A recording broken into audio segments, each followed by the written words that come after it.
دیکھیں یہ طریقہ کار بالکل غلط اب ہمارے ہاں رواج پا رہا ہے کہ ایک آدمی دوسرے پہ زیادتی کرتا ہے، اور پھر یہ جیسے ایام آ جاتے ہیں، کوئی شب برات کے آ گئے، شب معراج آ گئی، رمضان قریب آ گیا، تو میسج خالی کر دیتے ہیں جی مجھے معاف کر دیں جتنی میری کوتاہیاں ہوئی ہیں، اللہ تعالیٰ آپ کو جزائے خیر عطا فرمائے۔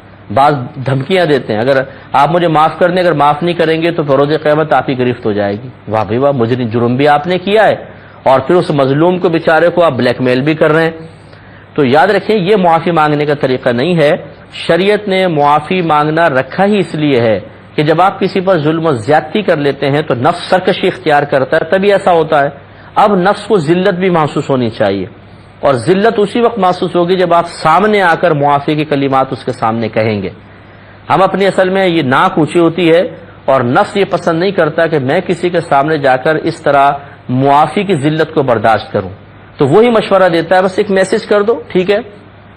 سامنے معافی مانگنا اور میسج پہ معافی مانگنا زمین آسمان کا فرق ہے، میل پر معافی مانگنا زمین آسمان کا فرق ہے۔ ہاں اگر ایسا ہے آپ باہر کے ملک میں ہیں، وہ دوسرے ملک میں ہیں، جانا ممکن نہیں، ملاقات ممکن نہیں، تو پھر بھی کم از کم کال تو کر سکتے ہیں نا۔ 50 لوگوں کو کال کرتے ہیں تو کال کر کے پھر معافی مانگے، اور اگر کال بھی نہیں ہو سکتی مثال کے طور پہ چلیں پھر اس قسم کے ذرائع اختیار کر لیں، ورنہ کال ضروری ہونی چاہیے تاکہ آپ اس پہ بولیں، سامنے لائیو اس سے معافی طلب کریں۔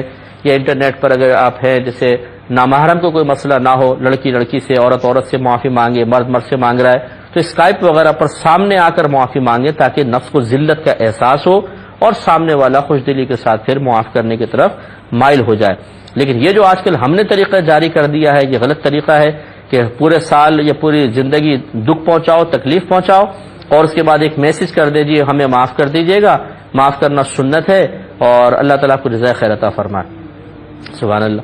تو یہ طریقہ کار مناسب نہیں۔